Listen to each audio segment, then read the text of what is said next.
ہے 18ویں آئینی ترمیم کے بعد اگر آپ دیکھ لیں اختیارات تو کے پی کے ساتھ ہے، لیکن یہ میرے خیال میں میڈیا والا ہم سے اچھی طرح جانتے ہیں کہ جس طرح آپ پہ قطع و عن لگایا گیا ہے اور جتنے بھی ڈرون حملے ہوتے ہیں، فوجی آپریشن ہوتے ہیں، ہمارے سی ایم صاحب اور ہمارے جتنے بھی کیبنٹ ہے ان سب نے اس کو ڈسون کیا ہے۔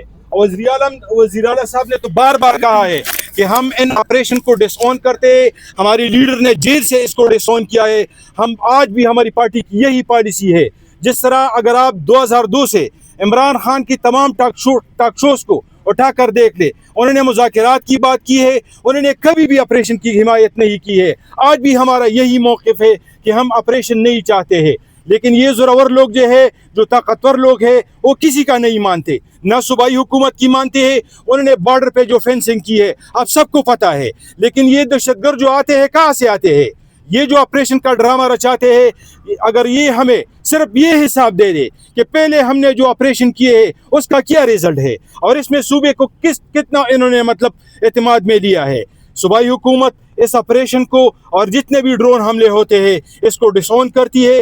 سرکاری سطح پہ بھی ہم نے ڈس آن کیا ہے اور ہر فورم پہ انشاءاللہ ہم ڈس آن کرتے رہیں گے۔ ساجد صاحب یہ بتائے گا کہ اس وقت سارا فوکس جو ہے وہ مذاکرات کے پروسیس پہ ہے، وزیر اعظم کی جانب سے جو آفر کی گئی ہے مذاکرات کی، لیکن پی ٹی آئی اس پر تقسیم نظر آ رہی ہے۔ علیمہ خان کہہ رہی ہے کسی طرح کے مذاکرات نہیں ہوں گے، جو مذاکرات کرے گا وہ بانی پی ٹی آئی کا ساتھی نہیں ہوگا، ممبر ہوگا۔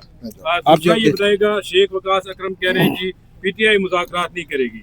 محمود خان اچکزئی نے آمادگی کا اظہار کیا اور وہ آگے بڑھنا چاہتے ہیں، تو بڑی سٹیک ہولڈر تو پی ٹی آئی ہے، وہی جب مذاکرات کے لیے تیار نہیں ہے اور وہ کس طرح ان کو اعتماد حاصل ہوگا؟ محمود خان اچکزئی، بسم اللہ الرحمن الرحیم۔ آپ جس سائٹ پہ آپ جا رہے ہیں کہ پی ٹی آئی کانفلکٹ کا شکار ہے، اور آپ کہہ رہے ہیں کہ علیمہ خان کے بیان کو ریفرنس دے رہے ہیں آپ لوگ، بیسیکلی علیمہ خان ان لوگوں کو آئیڈینٹیفائی کر رہی ہیں جو لوگ پھر رہے ہیں اپنے طور پہ، ان کا پی ٹی آئی سے کوئی واسطہ نہیں ہے۔ جو لوگ چھوڑ کے چلے گئے 9 مئی کے بعد، مشکل وقت تھا پی ٹی آئی پہ اور وہ چھوڑ کے چلے گئے۔ بیسیکلی آپ لوگوں کو ساروں کو پتہ ہے، میں نام لینے کی ضرورت نہیں ہے، جو کراچی سے ہیں، جیلم سے ہیں، کہیں سے ہیں، پی ٹی آئی کے ساتھ ان کا کوئی واسطہ نہیں ہے۔ اور علیمہ بی بھی ان لوگوں کو آئیڈینٹیفائی کر رہی ہیں کہ ہم لوگوں کا ان لوگوں کے ڈائلاگ کے ساتھ کوئی واسطہ نہیں ہے۔ جو بھی ڈائلاگ ہوں گے وہ طریقے طرف سے آئین پاکستان کے تحت ہوں گے، وہ محمود خان اچکزئی صاحب کریں گے، وہ گور علی خان صاحب کریں گے، اور وہ علامہ راجہ ناصر عباس صاحب، اسد کیسر صاحب، یہ ان لوگوں کی ایک ٹیم ہے 4 لوگوں کی۔ یہ لوگ مذاکرات کو لے کر آگے چلیں گے۔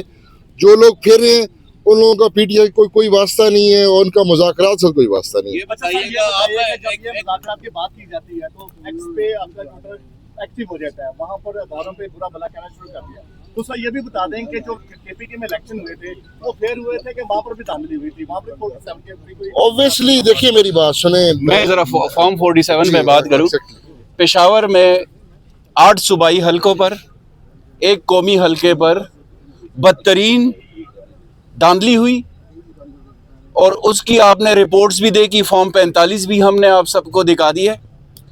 پشاور میں جو دھاندلی ہوئی تھی اس کو لیڈ کیا تھا اس وقت کے ڈی آر او اور ابھی کے M D performance management and reforms unit کے چیئرمین آفاق وزیر نے، اور اس کے ساتھ 8 آر اوز تھے، 1 اے ڈی سی تھی ان کے ساتھ، وہ انہوں نے لیڈ کیا اس آپریشن کو 8 اور 9 فروری کی رات پر۔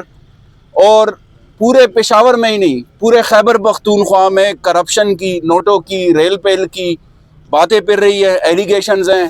ہم سب لوگ پشاور کے 8 ایم پی ایس کے کینڈیڈیٹس اور 1 ایم این اے کے کینڈیڈیٹ، ہم سب لوگ ابھی بھی الیکشن ٹریبیونل میں ہیں، تقریباً 700 دن ہو چکے ہیں، ہم اپنی سنوائی کے منتظر ہیں۔ ہاں جی بتائیں، بٹی صاحب کریں آپ۔ ابھی تو بالکل واضح ہے کہ خان صاحب نے جو اختیار دیا ہے محمود خان اچکزئی صاحب کو، علامہ راجہ ناصر عباس صاحب کو، مصطفیٰ نواز کوکر ہے، تحریک تحفظ آئین پاکستان کے پاس اختیار ہے، پاکستان تحریک انصاف جو ہے ان کا بھی، ہمارا بھی، سب کا اختیار ہے ان کے پاس۔ جو فیصلہ ہوگا مذاکرات کے حوالے سے ہم ان کو منو ان تسلیم کریں گے۔ کمران بنگش صاحب ایک چیز کے قائد کو ابھی شاید لگتا ہے کہ ان کو لمبی سزائیں ہوئی ہیں،